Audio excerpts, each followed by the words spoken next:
Praise the lord. దేవునికే మహిమ కలుగును గాక. ఈరోజు దేవుని వాగ్దానము దినవృత్తాంతముల 2వ గ్రంథము 6వ అధ్యాయము 6వ వచనం. ఇప్పుడు నా నామముండుటకై యెరూషలేమును కోరుకొంటిని, నా జనులైన ఇశ్రాయేలీయుల మీద అధిపతిగా ఉండుటకై దావీదును కోరుకొంటిని.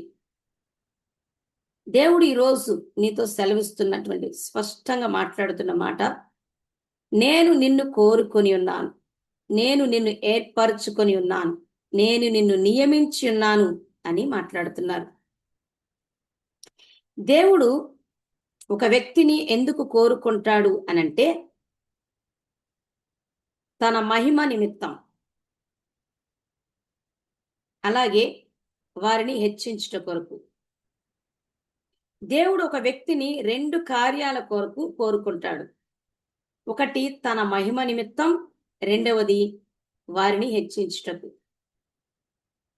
దేవుడు ఒక వ్యక్తిని కోరుకున్నప్పుడు ఆ వ్యక్తిని రక్షించుకుంటాడు, ఆ వ్యక్తిని అభిషేకిస్తాడు, ఆ వ్యక్తిని హెచ్చించి నేను ఈ వ్యక్తిని కోరుకున్నాను అని లోకం ఎదుట బహిర్గతం చేస్తారు.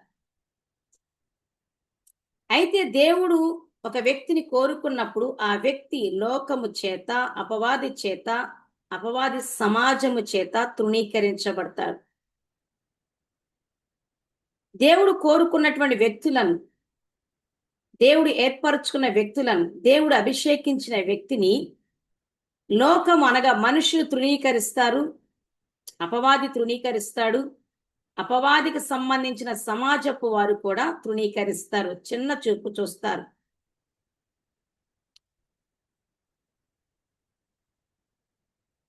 అయితే ఇక్కడ వాక్య లేఖనాన్ని గమనించినట్లయితే దేవుడు స్పష్టంగా ఒక వ్యక్తిని, అతని పేరు మెన్షన్ చేస్తూ మాట్లాడుతున్నాడు. నేను దావీదును కోరుకుంటిని, నా ప్రజలైన ఇశ్రాయేలీయుల మీద అధిపతిగా ఉండుటకై నేను కోరుకున్నా. దేవుడు ఒక వ్యక్తిని కోరుకున్నప్పుడు ఆ వ్యక్తిని అభిషేకిస్తాడు. ఏ పని నిమిత్తము, ఏ కార్యము నిమిత్తము కోరుకున్నాడో కూడా స్పష్టంగా తెలియచేస్తారు. నేను దావీదును ఇశ్రాయేలీయుల మీద అధిపతిగా ఉండుటకై కోరుకొంటిని అని అంటున్నాడు.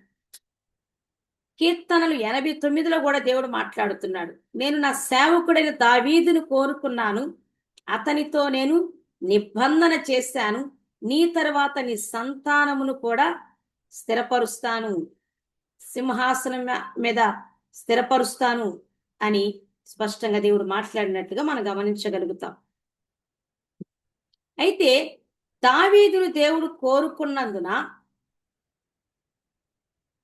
తన సొంత సహోదరులు తృణీకరించారు,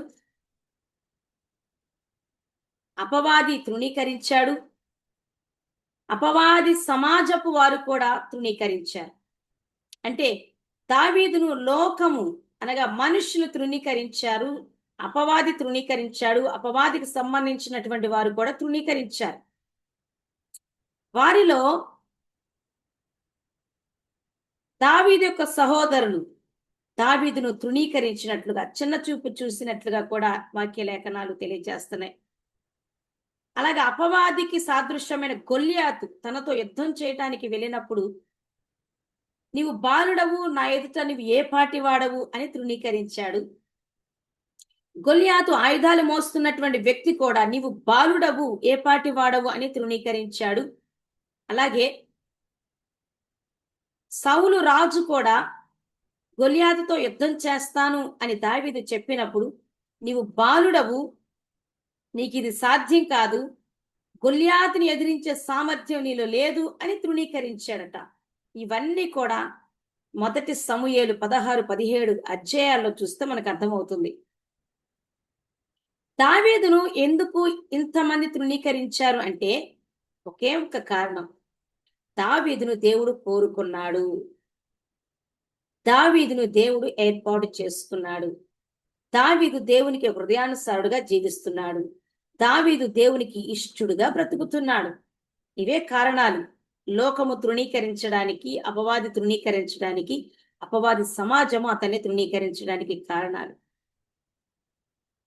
అయితే దేవుడు మాత్రం దావీదును కోరుకున్నాడు, నేను దావీదును కోరుకున్నానని స్పష్టంగా బహిర్గతం చేశాడు ఒక కార్యం ద్వారా. అదే సమూయేలు ద్వారా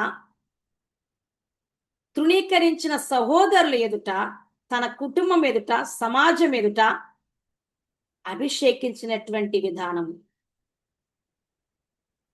ఏ సహోదరులైతే తృణీకరించారో దావీదును, ఆ సహోదరుల ఎదుటే దేవుడు తన ప్రవక్తను పంపి, దావీదుని నేను కోరుకున్నాను, దావీదు సహోదరులను నేను కోరుకోలేదు అని వారందరి ఎదుట అభిషేకించాడు, ఆత్మతో నింపాడు. ఈ విషయాలు కూడా స్పష్టంగా బైబిల్లో రాయబడి ఉన్నాయి.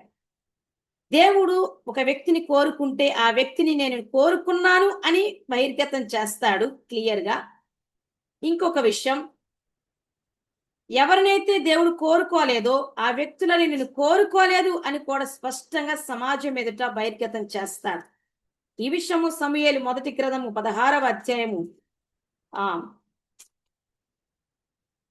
10వ వచనాన్ని మనం చూస్తే మనకు అర్థమవుతుంది.